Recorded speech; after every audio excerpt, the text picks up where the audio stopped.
Thank you, Chairperson.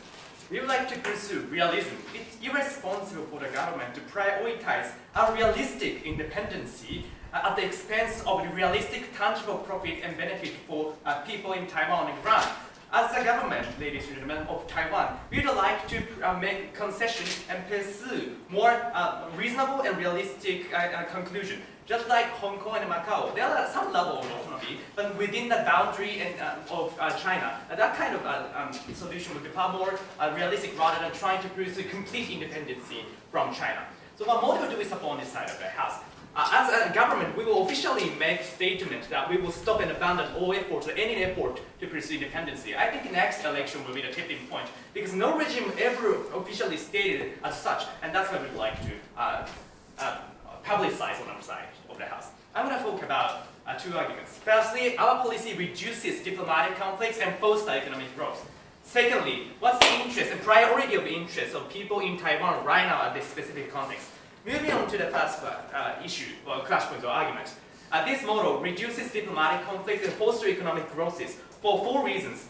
Number one, we can reduce diplomatic tension and security. Right now in the status quo, China has no incentive to negotiate with Taiwan for independence because once China recognizes independence, there are many other conflicts such as Tibet and Uyghur for China. These are the kind of areas that are trying to pursue independence as well. Therefore, in order to stop and oppress that kind of situation, China has absolutely no incentive to negotiate with Taiwan for independence. As a result of that, every time presidential election happens in Taiwan, China sends troops or navy to have a parade and physically and politically pressurize Taiwan so that they do not implement policies in favor of independence.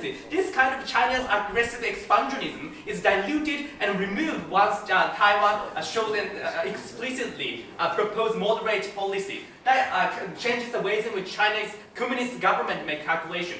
Secondly, as a result of such amicable diplomatic and political tie, the enhancement of trading and economic activity is accelerated on our side of the house. What happens is that for Communism Party, they also have an economic and political incentive to accelerate GDP growth and economic growth in a context in which Russia and the US is increasing its presence. For example, Taiwan and China are able to export their product or import products so that diverse kinds of products are accessible in the market and consumers are able to access cheaper products in the market. Moreover, this kind of accelerated economic growth directly gives incentive to foreign people with foreign direct investment. And this kind of cycle of economic investment will also create employment and also know-how is a transition from Chinese corporation to Taiwan. And this kind of cross-border economic activity is accelerated. For example, under our side of the house, Taiwan corporations are able to have factories or subsidiaries in China, and these kinds of cross-border economic activity is completely allowed on our side of the house. What's good about it? Because of cross-border activity, the countries are able to increase their revenue and foreign currency. That is to say, the living standard of individuals is going to increase.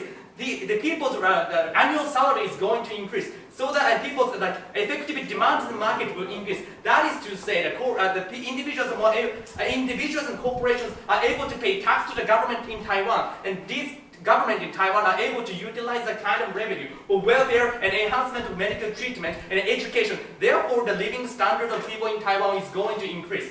Number three, expansion of a diplomatic channel.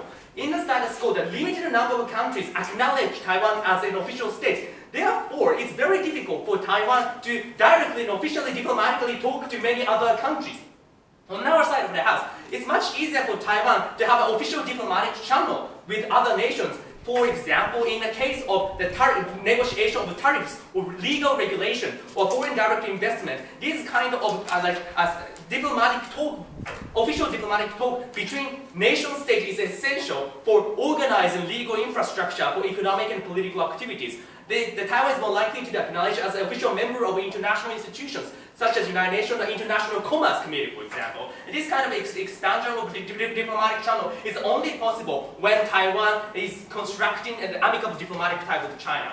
Number four, the waste of political resources. Right now, political situation in Taiwan is very unstable. Every time a presidential election happens, the main topic is what to do with China. And all the political resources and all the presidential topics are dictated, monopolized by this single issue of China. On the other side of the house, this kind of single issue is already solved. Therefore, more important topics are likely to be talked about. For example, tangible education policy, alleviation of poverty, medical treatment, or financial measures. The governmental regime is more likely to implement quick policy which directly influences people's and public life. Why this is important in this specific context? Because the US is no longer supporting Taiwan anymore. The reason why US was supporting Taiwan in the past was because of the diplomatic tension between US and China. But now, ladies and gentlemen, for US, China is a very important player. Therefore, the US is trying to prioritize the relation with China rather than Taiwan. Therefore, it's a very strategic move for Taiwan to pursue alternative guardian, and that's going to be China. That is why this is very important right now. Go ahead. Actually, Trump is shifting Taiwan now that his this economic trade row with China is escalating. Where does your fantasy come from? No. First of all, I think that kind of policy is not sustainable at all, because current Trump presidency is not necessarily paramountly prioritizing the diplomatic interest with Taiwan. Therefore, that kind of just one single news doesn't justify your theoretical scenario. Finally, about the interest of people in Taiwan, government should democratically represent majoritarian interest in people in Taiwan. And people in the vast majority of younger generation or middle-class business individuals prioritize the tangible economic benefit and GDP growth rather than coherence to ideological battle. Maybe all the conservative individuals still stick to independency or consistency of ideology, but that's not the generalized public interest of people in Taiwan. Even if we accept that there will be some backlash, we still think government has a responsibility to prioritize the interests and demand of vast majority of moderate businessmen or middle-class individuals in the younger generation. Moreover, the reason why ideological conflict happened in the past was because China asserted very strong and radical communism policy, which is not the case here right now. China is accepting capitalism, more investment, deregulation of the market. Therefore, ideological battle is meaningless in the current context. Therefore, Taiwan should prioritize tangible economic profits rather than old-fashioned theoretical ideological battle. We are happy to propose. Thank you.